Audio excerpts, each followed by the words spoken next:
Hello, আসসালামু আলাইকুম guys. আপনারা সবাই কেমন আছেন? আমি আলহামদুলিল্লাহ ভালো আছি। আমি মুরগি রান্না করব আর সাথে কটা আলু দিছি ও বেগুন ভাজি করব ছেলের জন্য। একসাথে আর কি কুইটা রাখছি। মানে মুরগির মাংস রান্না করব, তো পেঁয়াজ মরিচ ভাজছি।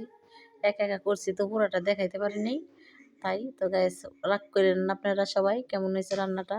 সাথে বেগুন দিছি, অনেকবারই রান্না করে দেখি কিন্তু কোনদিন রান্না করি নাই। আজকে তাই রান্না করব। আলু দিছি, বেগুন দিছি, লগে আর দুইটা বেগুন এমনি ভাজি করার লেগে কাটছি আমার ছেলের জন্য।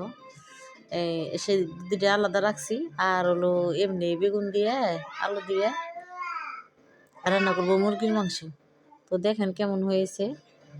এই যে ভালো করে কষাইতেছি আর কি। এই যে মুরগির মাংস, রান আছে, তারপর পা আছে, এমনি মাংস আছে, এগুলো দিয়ে রান্না করবো কষাই সুন্দর করে। এই যে আমি কড়াইয়ের ভিতরে দিয়ে দেবো মাংস, দিয়ে ভালো করে নাড়াচাড়া করবো, কষাইবো আর কি, কষাই সুন্দরভাবে। তারপরে এলো রান্না করব। তবে সবাই বলবেন যে কালারটা কেমন হয়েছে। দেখেন সবাই, ধোঁয়া উঠতেছে তো স্পষ্ট কালারটা আর কি বোঝা যাইতেছে না, পরে বোঝা যাইব নামানোর পরে।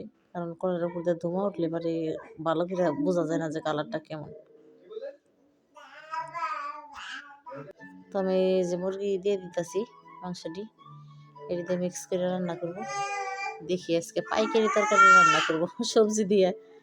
জীবনে কোনদিন রান্না করি নেই, খাই নেই, তাই আর কি রান্না করব, খাবো। দেখবেন সবাই কেমন হয়েছে। রান বেশিগুলো আর কি, রান আমার ছেলে পছন্দ করে। আর এই পা এগুলো আমি আমার ছেলের বউ পছন্দ করি। তো তাই রান্না করব। এক লগে দিছি, আগে লেবু দিয়ে ধুয়ে নিয়েছিলাম, লেবু দিয়ে লবণ দিয়ে, তা যাতে ব্রয়লারের গন্ধটা না আসে। দেখবেন সবাই ভালো করে নাড়াচাড়া করলাম। এই যে কষাইতেছি এখনো, কষানটা শেষ হয় নাই এখনো। সুন্দরভাবে কষান লাগবে, ভালো করে বেশি করে কষান লাগবে। কারণ কষানোর সময় মাংসের গ্রানটা আসবে যে তরকারিটা কেমন হবে। ভালো করে কষা না হলে তো গন্ধ গন্ধ করবো ব্রয়লার। তবু আমি লেবু দিয়ে ভালো করে ধুয়ে নিয়েছি। আমি এখন সোড়া দিয়ে দেবো। এই যে সোড়া আমি রাখবো না, মাখা মাখা করে রান্না করবো।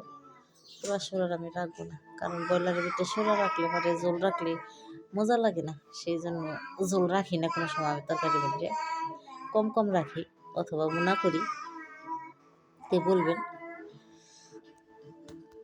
কেমন হয়েছে তরকারিটা, কালারটা কেমন হয়েছে, সবটাই জানাবেন। আমি তরকারিটা এভাবে রান্না করছি মিক্স করে। আমার ছেলে শুনলে রাগ করবো, তাই ছেলের জন্য এই যে আমি রান্ডি আলাদা উঠাই রাখতেছি। ওকে বলবো যে আমি আলাদা রান্না করছি, কারণ বারে বারে দুই পাত করবে গেলে অনেক টাইম লাগে। আমি রান্না করে সারা বাড়ি নিয়ে গরু বছর নিয়ে, আমার নাতনি অনেক দুষ্টু, বউ কাজ করতে পারে না, তাই আলাদা আলাদা করবো আর কি। দুইটার ভিতরে বাড়বো। এই যে আমার ছেলের জন্য বাড়ছি, এখন আমাকে আলাদা বাইরে নিব। কারণ কালিয়ালা পাতিলে আমি ঘরে নিব না, কালি দিয়ে মাখাইয়া যায় ঘরে, বিল্ডিংয়ের ভিতরে সমস্যা হয়। এই যে হয়েছে আমাগো। দেখেন গাইস, কালারটা কেমন হয়েছে আপনারা সবাই জানাবেন। ধন্যবাদ সবাইকে ভিডিওটা দেখার জন্য। আল্লাহ হাফেজ।